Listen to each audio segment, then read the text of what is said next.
We are up to the most polarizing Superman film of all time. I have seen online that a lot of people hate this film, but a lot of people like this film too. But why? I don't think it's Henry Cavill's performance as Superman. I think we can all agree that he is actually a pretty decent Superman. I think it's because of who the director was, Zack Snyder. It is very apparent that he doesn't know Superman. I really don't think he understands who Superman is or what Superman represents. The beacon of good. He's the ultimate superhero. He is the number one good guy. He stands above evil and stands for honor and good and what's right, not what Zack Snyder thinks. I get it, it's his movie, he can do whatever the hell he likes. But I've written down some points that I think is kind of necessary to understand. He likes to put characters, he said it himself, he likes to put characters into situations that they normally wouldn't be in, just to see what would happen. But that's the problem. They wouldn't be in that situation. Like, for example, in this film, there is a point where Superman has to save several people from an oil rig that's about to explode. That's good. Superman would do that. But the next scene straight after is Superman walking on shore, shirtless, and stealing clothes from a clothes horse. Superman wouldn't do that. Superman would walk up, knock on the door, and ask if he could have a t-shirt. He wouldn't just steal it. And above everything else, his parents on Earth wouldn't tell him to hide his powers. This whole film, they are teaching him that his powers are too much for a human race to handle, and that he needs to hide it. That's not okay. That's not what they would do. His dad dies in a hurricane because he refused to let his son help. That is silly. Superman would do it regardless, and his father would be appreciative and happy that he did do it. And that is the crux of what Zack Snyder does not get. There's another scene where a truck driver is just being a dick to a waitress, and Superman acts out like a child. He goes out and vandalizes his truck just to get back at him because he's a dick. That I don't think Superman would do that either. This is just childish. There is one thing that Zack can do very, very well, and that's fight scenes. The last fight scene, granted, goes for a long time, is actually quite good until the ending. And the ending is what ruins a majority of the fight for me, personally. But I did really enjoy the fight. Because regardless of Zeus being a god, Superman is still stronger than him. And when he's like laser beaming to try and kill civilians, Superman should just be able to turn his head. But what does it come down to? Superman killing him to save the civilians. Superman, I don't think, would do that. There's other options besides just killing people, Zack. You don't just need to violently kill people for the fun of it. And that is the problem with Zack Snyder and his movies, especially his comic book movies.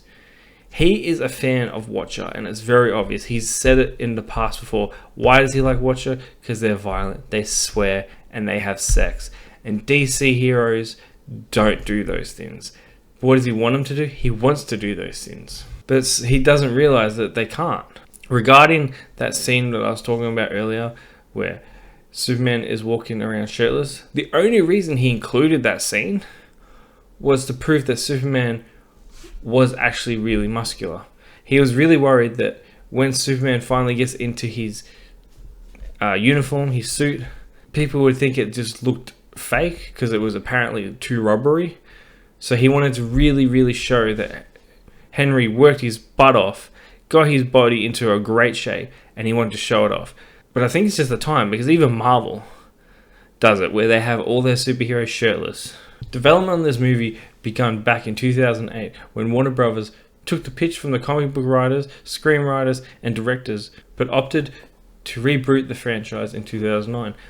Unfortunately, there was a court filing, and there's a lot of mumbo legal drama. Eventually, all the legal drama was fixed, aside, and Zack Snyder was hired on to direct this film in 2010, and filming begun in 2011 in West Chicago, Illinois, before moving to Vancouver Plains, Illinois. Man of Steel premiered in New York City on June the 10th, 2013. It was released in every theater in the United States on June the 14th. Critics felt the film was visually appealing. Its action sequences was not enough to overcome its descent into generic blockbuster territory. And they were also divided over Cavill's performance as Superman. I saw a lot of people online talking about who is the best Superman. A lot of people say it's Cavill. A lot of people say it's Reedus. In my opinion, it's neither of them. But we'll get to my opinion in a minute. It cost $225 million to make this film. And it grossed $670 million worldwide, becoming the 9th highest grossing film of 2013.